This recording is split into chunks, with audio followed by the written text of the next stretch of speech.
Hello दोस्तों, दर्द भरी हिंदी कहानियाँ में आप सभी का बहुत बहुत स्वागत है। आगे बढ़ने से पहले यदि आपको यह स्टोरी पसंद आए तो प्लीज़ वीडियो को लाइक करें, शेयर करें और हमारे चैनल को सब्सक्राइब करना ना भूलें। तो चलिए बिना देर किए हुए कहानी की शुरुआत करते हैं। मैंने शादी का कार्ड मनीषा को देते हुए कहा, देखना यह कार्ड हम दोनों की शादी के लिए ठीक रहेगा। अगले महीने की 10 तारीख का कार्ड है। मनीषा आश्चर्यचकित एकटक मेरी ओर देख रही थी। गुस्से से बोली, ऐसा भद्दा मजाक आप करोगे, मैंने सपने में भी नहीं सोचा था। फिर मेरे गंभीर चेहरे को गौर से देखते हुए वह बोली, मैं आपको बता चुकी हूँ कि मैं रंजीत को तलाक देने के पक्ष में नहीं हूँ। आपका सम्मान करती हूँ, लेकिन रंजीत को जी जान से चाहती हूँ। मैं उसके बगैर कदापि नहीं रह सकती। मैं अपना टूटता हुआ घर दोबारा बसाना चाहती हूँ। मनीषा, धीरज रखो। मैं अपनी योजना तुम्हें बताता हूँ। यह मेरी अद्भुत सी कोशिश है। शायद इससे तुम्हारी बिगड़ी हुई बात बन जाए। यह सुनकर मनीषा खुश दिखाई दी। मैंने मनीषा की पीठ प्यार से थपथपाई और उसे आश्वस्त करते हुए विनम्रता से कहा, मैं तुम्हारा दोस्त हूँ और यह चाहता हूँ कि जब रंजीत को यह कार्ड दिखाया जाएगा तो उसके अहम को चोट पहुँचेगी।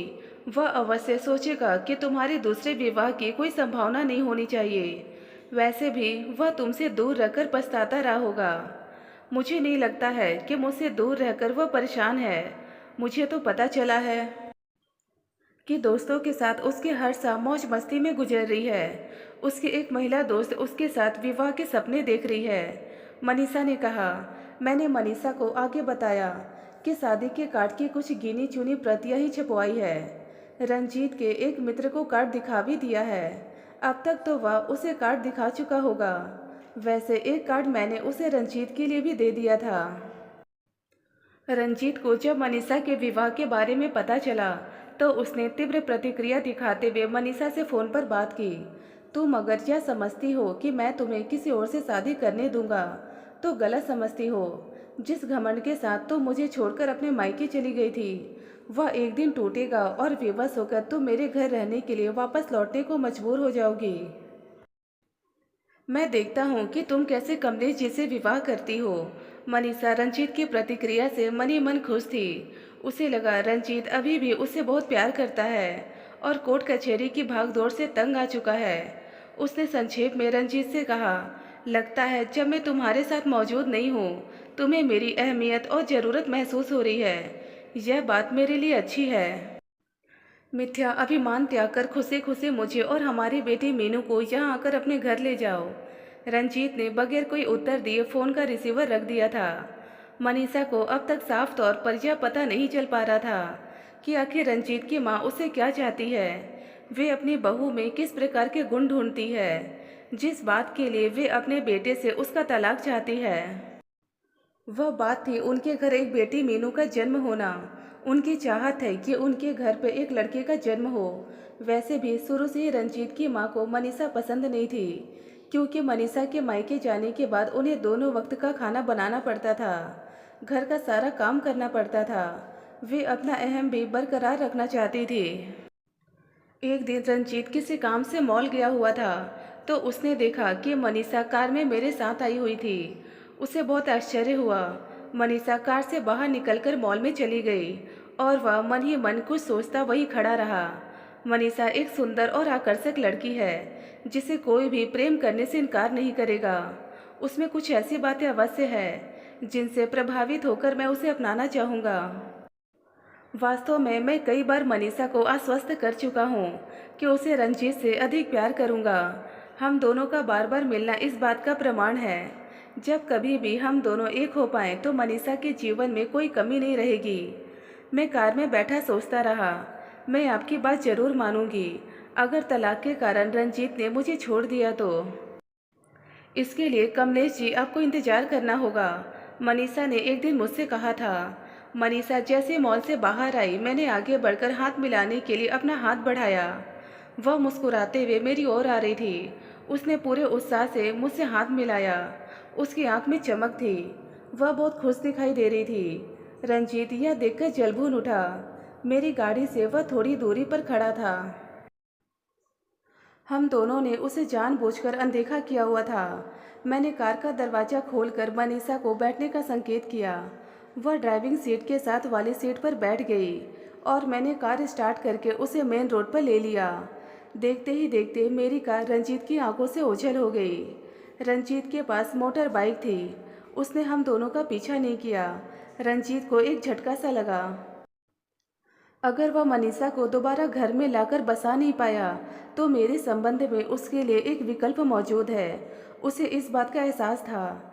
मनीषा इतनी खूबसूरत है कि कोई भी उसे सहर्ष पत्नी के रूप में स्वीकार कर लेगा। वैसे मनीषा मेरे बारे में रंजीत को सविस्तार बता चुकी थी कि मैं उसे स्वीकार करने के लिए तत्पर हूँ और जैसे ही तलाक की कार्यवाही पूरी होगी मैं उसे विवाह में देर नहीं लगाऊंगा। मैं मनीषा को आश्वस्त कर चुका था। एक दिन मनीषा ऑफिस के बाद सीधे मेरे घर आई। मैं उस समय अकेला ही था। वह बहुत परेशान लग रही थी। कारण पूछने पर बताया कि रंजीत ने फ़ोन पर उससे कहा है कि अगर तुम सीधी तरह से तलाक के कागज़ पर स्वीकृति के हस्ताक्षर नहीं करोगी तो मैं तुम पर चरित्रहीनता का आरोप लगा दूंगा। मैंने मोबाइल से तुम्हारी और कमलेश जी की फ़ोटो लेकर तैयार करवा ली है। मीनू और स्वयं के लिए जो खर्चे का आवेदन पत्र दिया है उसे भी वापस लो। मैं कोई भी रकम तुम्हें जीवन निर्वाह के लिए देने के पक्ष में नहीं हूँ। यह बताने के बाद मनीषा मेरे कंधे पर सिर रखकर जोर जोर से रोने लगी। मेरा हृदय उसके दुख से द्रवित हो रहा था। मैंने उसे अपने आलिंगन में लेकर प्यार से उसका माथा चूम लिया। मेरा धीरज अब मेरा साथ नहीं दे रहा है। मैं फ़ोन पर रंजीत द्वारा दी जाने वाली धमकियों से बहुत परेशान हो चुकी हूँ। एक तरफ दफ्तर के काम का बोझ, दूसरी तरफ मीनू के लालन पालन की जिम्मेदारी। कमलेश जी, मैं बुरी तरह से टूट रही हूँ। इतनी अच्छी शैक्षणिक योग्यता हासिल करने के बाद लगता है कि बहुत कम योग्यता वाले रंजीत को अपनाकर मैंने जिंदगी की बहुत बड़ी भूल की है, जिसकी कीमत मुझे मानसिक यातना से चुकानी पड़ रही है। मनीषा ने सिसकियों के बीच कहना जारी रखा। माँ के हट के कारण रंजीत घर बसाने का साहस नहीं बटोर पा रहा है। मुझे पता चला है कि अब उसने शराब पीना भी शुरू कर दिया है। मीनू का मोह तो उसे रत्ती भर भी नहीं है। प्यार पर हम दोनों का अहम भारी हो गया है।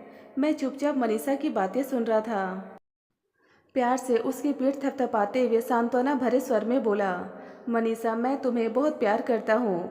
तुम्हें इस तरह मानसिक दबाव में टूटते हुए तो मैं बिल्कुल नहीं देख सकता हूँ। जमाने की मुझे कोई चिंता नहीं है।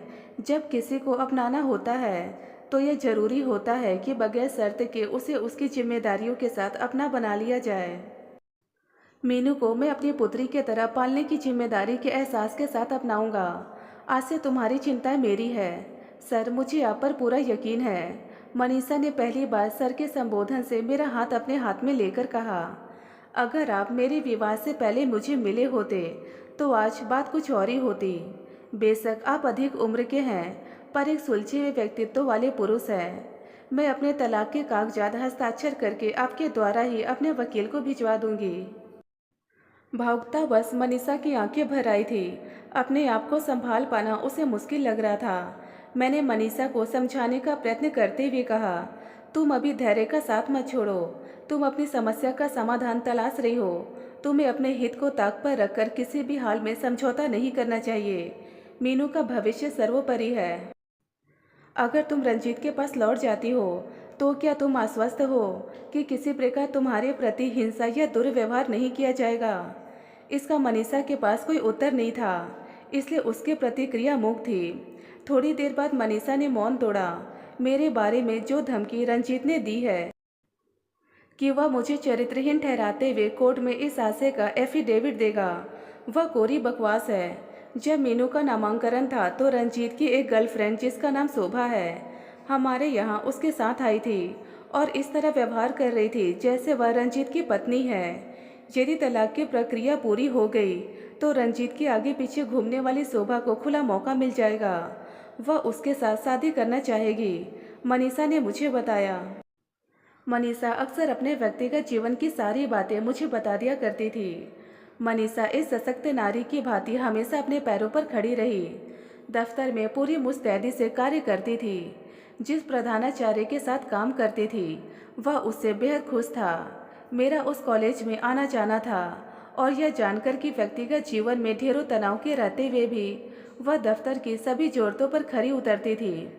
मैं भी उसके इस गुण से प्रभावित था।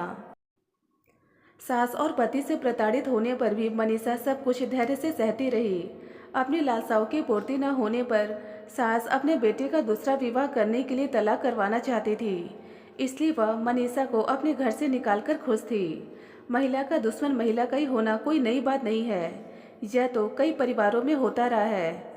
मनीषा के विवाह के समय उसके माता पिता ने रंजीत को कोई दहेज नहीं दिया था। रंजीत की मां चाहती थी कि दूसरी शादी करवाकर रंजीत को बहुत बढ़िया दहेज मिले। उनके घर की आर्थिक स्थिति अच्छी नहीं थी। रंजीत न तो नौकरी कर सकता था और न ही उनके पास कोई पूंजी थी कि वह व्यापार में पैसे लगाकर आमदनी का जरिया बना सके।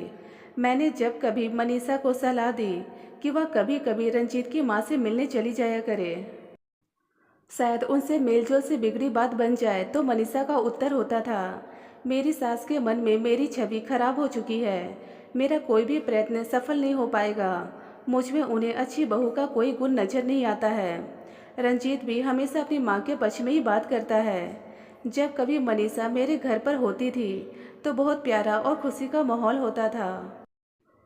अक्सर बातें करते करते वह खिलखिलाकर अनायास ही हंसने लग जाती थी।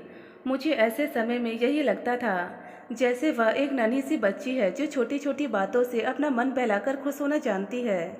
मनीषा ने जिंदगी में बहुत दुख झेले हैं, जिनकी भरपाई उसके जीवन में आने वाली खुशी के पल शायद ही कर पाए। एक दिन मनीषा ने बताया, कमलेश जी, मैं आगे अपनी पढ़ाई जारी रखना चाहती हूँ। आज के स्पर्धा के युग में नारी को सक्षम बनना बहुत ज़रूरी हो गया है। मुझे उसके कथन में दृढ़ता का भास हो रहा था। मैंने मनीषा को आश्वस्त करते हुए कहा, तुम अवश्य ऐसा करो, मैं तुम्हारी सहायता करूँगा। उच्च शिक्षा प्राप्त करो, मुझे विश्वास है तुम कामयाब होगी। वह मेरी बात बहुत ध्यान से सुन रही थी। सच कहूँ तो नित प्रति मेरे मन में एक आशा हिलोरे मार रही थी कि अगर मनीषा रंजीत के साथ घर नहीं बसा पाई तो मेरे घर आने में उसे कोई संकोच नहीं होगा। एक दिन निराश नारी के हृदय में मैं प्राण फूंक सकूं, उसकी पुत्री का पिता बनकर उसे सहारा दे सकूं, तो स्वयं को मैं धन्य समझूंगा। मनीषा को दिया जाने वाला हर आश्वासन मुझे उसकी ओर ले जा रहा था। मनीषा भी यह बात अच्छी तरह जान चुकी थी कि मेरा आकर्षण उसके प्रति किसी शारीरिक मोह से प्रेरित नहीं है और न ही मैं उसकी हालत पर तरस खाकर उसे अपनाना चाहता हूँ। ऐसा केवल स्वभाववश है। कई बार मनीषा मुझसे कह चुकी है, कमलेश जी, ना जाने कुदरत ने आपको किस मिट्टी से बनाया है। आप हर शख्स के साथ मोहब्बत और करुणा से पेश आते हैं। आखिर वह दिन आ ही गया जब रंजीत और मनीषा दोनों कोर्ट में तलाक के कागज पर हस्ताक्षर कर दिए। जिस दिन जज ने फैसले पर अपनी मोहर लगा दी और केस का निपटारा हो गया, उसी दिन शाम के समय मनीषा मेरे घर आई। वह दिन हमारी जिंदगी का बेहद अनमोल दिन था। खबर मिलने के बाद मैं मीनू के लिए ढेरों उपहार और खिलौने बाजार से ले आया था। मैंने इस अवसर को किसी खास तरीके से मनाने की बात को महत्व नहीं दिया। मैं अकेले ही मनीषा के साथ समय बिताना चाहता था। घंटी बजने पर मैंने दरवाज़ा खोला तो मैं आश्चर्यचकित रह गया। मनीषा लाल जोड़े में बेहद खूबसूरत श्रृंगार से सजी धजी सामने खड़ी थी। आंखों में नए जीवन की उम्मीद की चमक, होठों पर न भुलाई जाने वाली मुस्कान। स्वागत करते हुए मैं मनीषा के साथ ड्राइंग रूम में आकर उसके समीप बैठ गया। मनीषा, बड़े धैर्य के साथ मेरी बात सुनना। मैंने बड़े प्यार भरे शब्दों में उससे कहा, बुरा मत मानना, बहुत विचार और चिंतन के बाद मैं इस नतीजे पर पहुंचा हूं कि मुझे तुमसे विवाह करने के फैसले को बदलना होगा। दुनिया को यही लगे कि तुम मेरी पत्नी हो, अतः मीनू के साथ मेरे घर आ जाओ। हम दोनों मिलकर मीनू का लालन पालन करेंगे। यह एक प्रकार की लिव इन रिलेशनशिप ही होगी। मेरी बढ़ती उम्र का तकाजा है कि मैं तुम्हें बेटी की तरह प्यार दूं। जहाँ इस दुनिया में भ्रूण हत्या जैसे अपराध में लिप्त परिवार हैं, वहीं हम दोनों मिलकर एक बेटी को पालकर यह आदर्श स्थापित करें कि बेटी और बेटे में कोई फर्क नहीं होता है। अपना सब कुछ मैं आज से तुम्हारे नाम कर रहा हूँ। मनीषा मुख मेरी ओर बड़े आदर भाव से देख रही थी। मेरे निकट आकर उसने मुझे गले से लगा लिया। आंसुओं को रोक पाना उसके बस में नहीं था। उसका मेरे निकट आना और मुझे गले लगाना कुछ ऐसा लगा जैसे किसी शिकारी ने एक चिड़िया को अपने तीर का निशाना बना दिया हो और वह घायल चिड़िया मेरी नरम हथेलियों पर सुरक्षा की तलाश में आ गिरी हो। वाल्मीकि ने अपनी प्रथम कविता की पंक्ति में ठीक ही लिखा था, हे बहेलिया, काम मोहित क्रोंच पक्षियों के जोड़े में से एक को तुमने मार डाला। इसलिए अनंत वर्षों तक तुम्हें प्रतिष्ठा ना मिले। क्या रंजीत को मैं भी वाल्मीकि जैसी बद्दुआ दूँ? यह सोचने के तुरंत बाद मुझे लगा कि शायद इसकी ज़रूरत नहीं, क्योंकि रंजीत का तीर रंजीत को ही ज़्यादा घायल कर चुका होगा। पक्षी तो अब सुरक्षित है। दोस्तों, ऐसी ढेरों पारिवारिक और शिक्षाप्रद कहानियाँ सुनने और पढ़ने के लिए हमारे चैनल दर्द भरी हिंदी कहानियाँ को जरूर सब्सक्राइब करें। यदि आपको कहानी पसंद आई तो प्लीज़ हमें कमेंट बॉक्स में कमेंट कर अपने विचार जरूर बताएं। धन्यवाद दोस्तों।